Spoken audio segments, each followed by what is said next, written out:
Jai Shri Ram, everybody. I wanted to illustrate a personal story that just happened to me recently, which really made me feel proud to be a Hindu. So at my place of work, we get these notifications anytime that someone has died that works in our company, or someone's close family member that has died.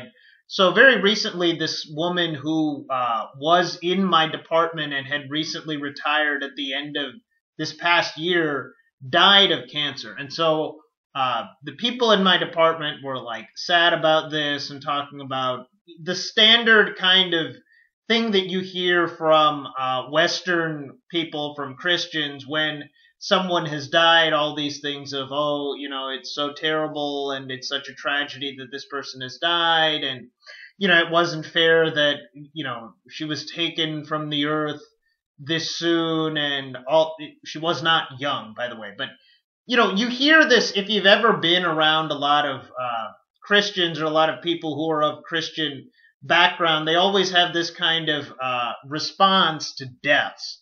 There's not really this kind of wise, mature putting into context of, death is a natural part of life and there's nothing unjust about it, so on and so forth.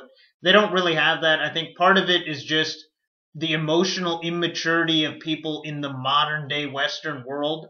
But then another part of it is Christianity itself. And the reason that this made me really proud to be a Hindu is because we have two very important kind of foundational beliefs that are believed in throughout, pretty much our entire tradition, outside of the basically Charvaka people, of course, which are karma and reincarnation. So something that was said about this lady was that, she was so nice, and it's not fair, it's unjust that, she died in this way, and so on and so forth. And for us, of course, because of the fact that we don't have this idea that people only live this one life and, then die and then are judged after that, we see a much broader perspective, much longer time horizon with, people are doing good and bad things, incurring negative and positive karma throughout their entire several lives in the past up to now. And so whatever you perceive of someone in the present janma that they're in, in terms of, are they a good person, are they a bad person, do we think that they're going to be reincarnated as something positive in the next life or negative, you're only seeing part of the picture, because there's so much that you have not seen, so much that happened in the past, in the distant past. And so we are able to very much see that, the universe is just. The universe is not unjustly rewarding people for no reason and testing people for no reason and punishing people for no reason, which, if you believe that you only live one life and then you die, you would have to believe that, because we obviously see in real life that there are lots of people who we would think incur a lot of positive karma that don't live very pleasant lives.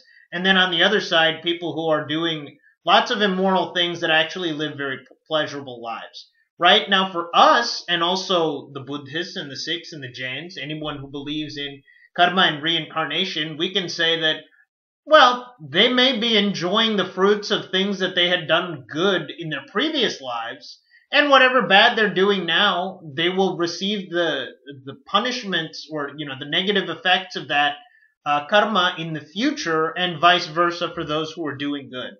Right? So we don't have to struggle with this kind of idea of an unjust universe beyond the kind of, in any society, in any religion, there are, of course, emotionally attached, emotionally immature people that want to hold on to their loved ones for, their entire lives or eternity or whatever. That's a basic human fault that really has nothing to do with a culture or a religion.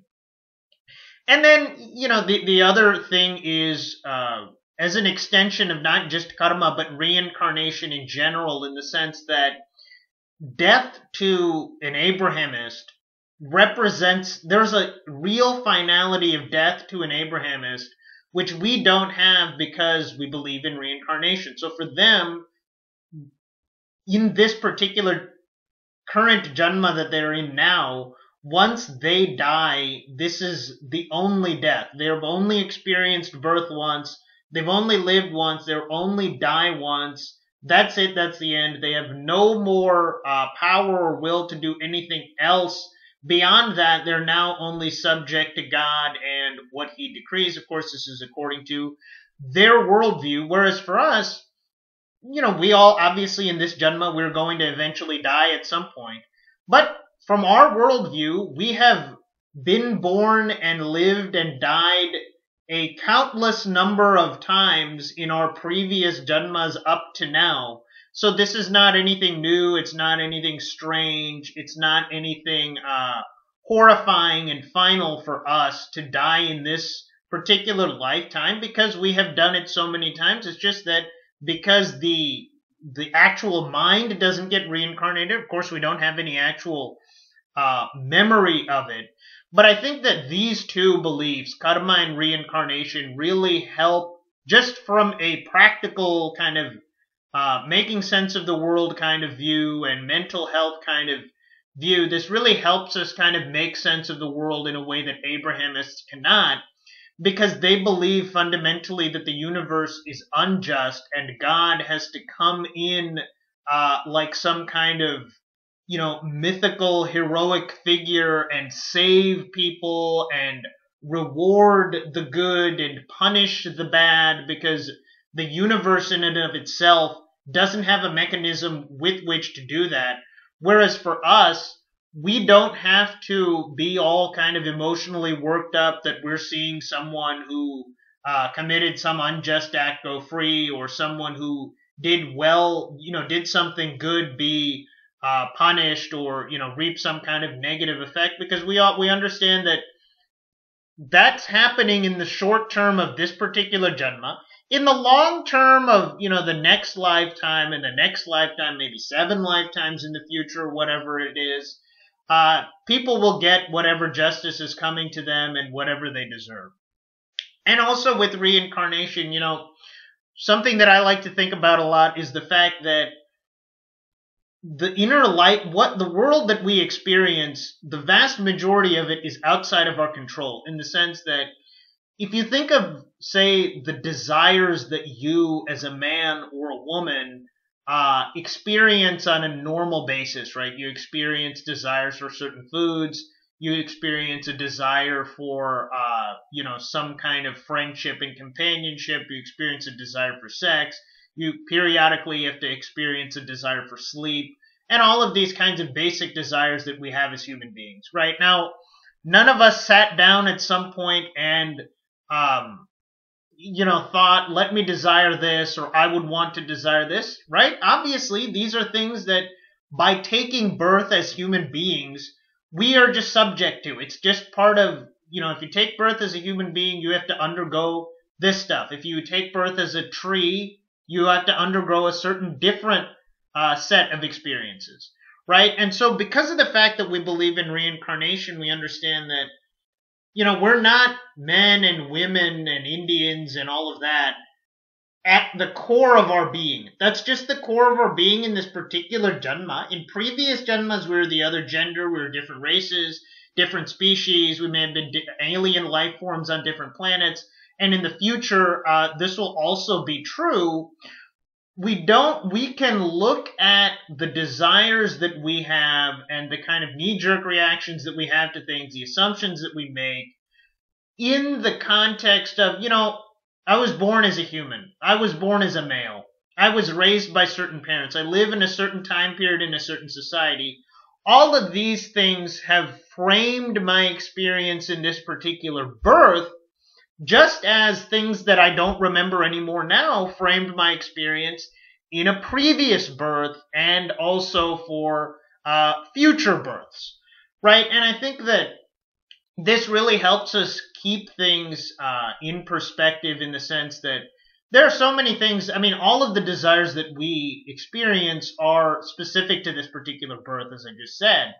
And there's so many people that they'll have something that they wanted to experience in life not go their way, and then they'll spend the rest of their life complaining about it and regretting it and all of this kind of crap, right? For example, people that don't get married, for example, or people that don't have children, or any of these things that people spend a lot of kind of time and mental energy focusing on the fact that they want it, and it ends up not happening in their life, they will then feel bad about not having it and long for it. And if you don't have that kind of maturity and the kind of actual understanding of your tradition to say that the self is not this particular birth in this, this particular janma. That's not the self. The Namarupa of right now isn't the self, but the self is something that's so much more primordial, something that doesn't actually have desires and needs and thoughts and all of this other kind of stuff,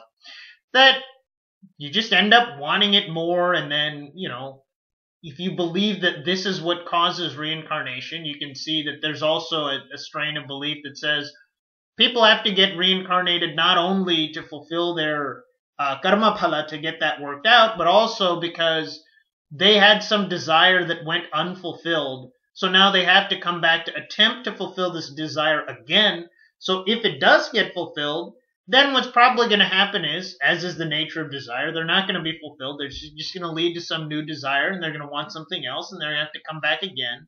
Right? That's obviously even beyond and outside of the karma phala thing, which also has to happen. But yeah, my basic point is that I think that in terms of death and in terms of justice and in terms of perspective, the things that you want and the things that you get out of life, our tradition, the dharmic tradition of believing in karma and reincarnation, is far, far better suited at addressing the needs of people, people's emotional states, people's minds, than the Abrahamic traditions. So that's all I have for you guys today. Please like, comment, share, and subscribe.